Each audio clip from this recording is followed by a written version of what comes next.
Alright! What is up? This video is gonna be completely, every single video I've put out since Come Back has been scripted. Coming back with a vengeance.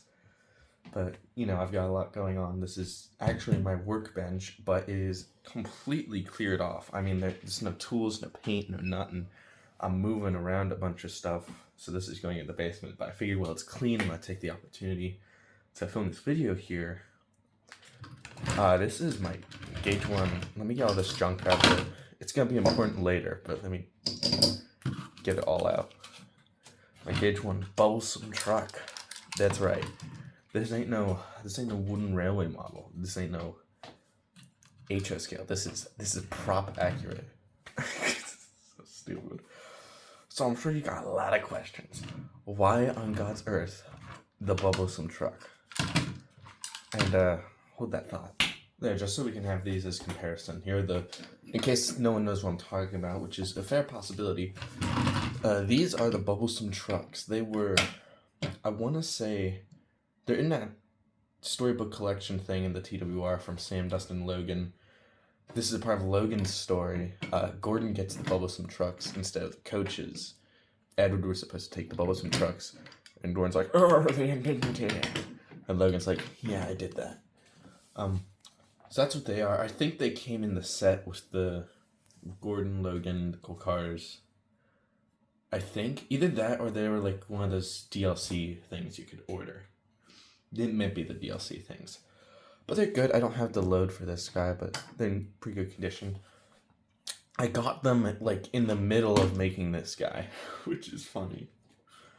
So why the Bubblesome Truck? Why is that my first Gauge 1 project? Because it's funny. TWR completely took creative liberty with these guys. This is not what they look like in the book, in the short CGI animation they did from when they sent Logan away. They just kind of did this, and I think it's really cool. I don't know why I'm using the small ones. There's warning symbols where it's bubble liquid. And then what I have to assume is Mr. Bubbles' brand logo. It's just really kooky. And I would love to get a bubble load for the actual Gauge 1 prop. I've got no clue what to even begin with that. I'm thinking maybe blue marbles, but that might get really heavy. So let's talk about process. This was a 3D print. Don't be misled. I do not have a 3D printer. I'm too broke for that. This was a 3D print I bought off eBay. I'll put the account in the listing I purchased because I don't remember off the top of my head. But they do little 3D print kits. I think they've got a bunch of rolling stock and then a Toby for fair prices actually. I definitely check it out, and it was a nice, not easy, but a nice way to start doing it. It was a super easy to follow kit. The only things I didn't keep from the kit were the coupling hooks because I had chains for that, and I think that looks better. And I think that's it. So yeah, that was the main body. It was filled and sanded and a bunch. The face also came from that listing. I chose this one because it's kind of out of the bunch, it was my favorite truck face. He looks so done, and I figure a Bubblesome Truck would look done, He's got white wall wheels. Cue the cars. Look at me. These white wall tires, they say, "Look at me. Here I am. Love me." I haven't watched Cars in a good year. I probably should. The logos. See, this is where the fact that I didn't have these guys at the beginning comes into play. So I had to get a screenshot of the Bubblesome Trucks, and then I had to trace the decals in some sort of art software. I know what it's called. It's Abyssus Paint X or something like that. It's something weird that I never remember. And I traced those in that. They're not perfect. I think the blue's a bit off. Actually, I think it's supposed to be the same background blue for each one, and it isn't. I should zoom in. And then I think I got Mr. Bubbles' face wrong, but you're not gonna notice. Especially if we compare. You're not gonna notice. So yeah, to have, and then I don't have a printer, because I actually don't know why I don't have a printer. I should probably work on that. Anyways, I didn't have a printer, so I ordered them as decals off of Vistaprint. So I have a bunch of Mr. Bubbles' face, and actually this all looks like Mr. Bubbles' face, and then I got one of these, the water logo. And I don't know what to do with them. I'm gonna like probably give them away. So yeah, but here the sticker could be applied to Yickety Split, but here the cross bracing was gonna get in the way. Now the Wooden Railway model doesn't have cross bracing, which is weird. It's weird because it's kind of, the way they decaled it on the Wooden Railway model. It kind of looks like an extension of. Hold on, let me get it. Almost on the Wooden Railway model, it looks like an extension of this decal, like this framing. Kinda, not really, but like, it's definitely not 7-plank framing. But you know, and what else would it be? I mean, if it's troublesome, it's probably a 7-plank. This was before Journey Beyond Soda, when we had troublesome tankers, troublesome vans. Everything was a troublesome 7-plank. But yeah, this framing, this bit here got in the way, so I had to put a little bit of plastic card. Not plastic card. Actually, yeah, plastic card. Say plastic. It was just whatever. I had to put a bit of it here so the sticker would apply nicely.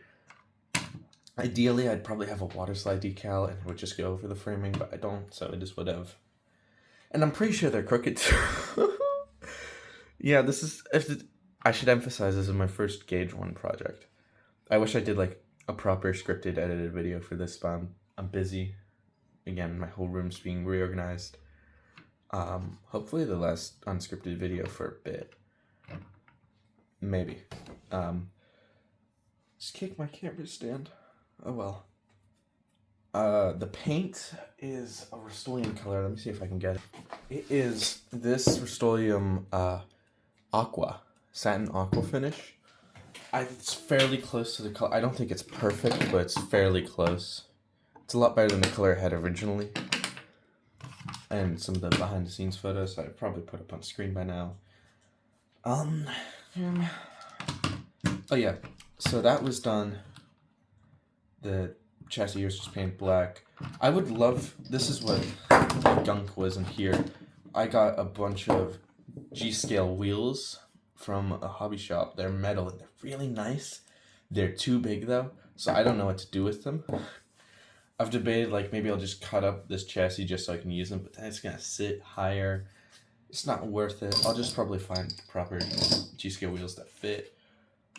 Yeah, I would like to replace the wheels because they don't roll that well and they come apart really easily. Like, yeah, like that. And that's not to bash the kit.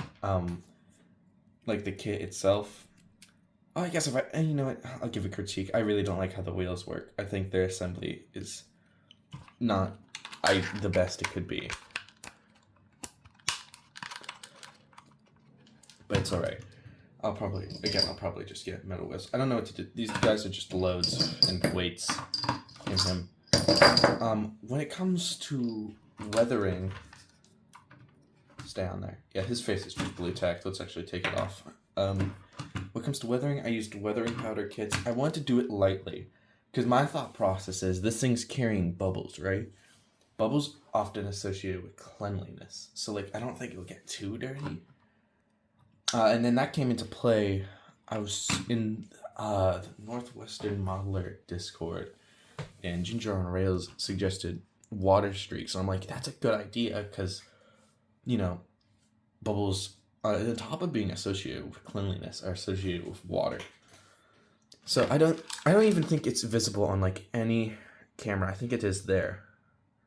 So there are water streaks on it. They're pretty not noticeable, and I think I like it that way. I think I like it like you can just see it if like you're looking hard. There's like none on this face because this is where the face goes, and I was like, I don't want to put, in case I do make another Gauge 1 project, which I don't know if I will, because I mean I don't even know what I'd do. It'd probably just be like just a truck, and I don't know if I want to do that. Especially since this guy isn't the best he could be with the wheels and the crooked decals. I did paint, I don't know if I couldn't find any photos of the inside of a 7-plank used on the show, so I have no clue. I doubt that they did actually paint the floors, but I figured it would look cool. Those were weathered. I'm trying to think, is that it? Because that really, it feels like it.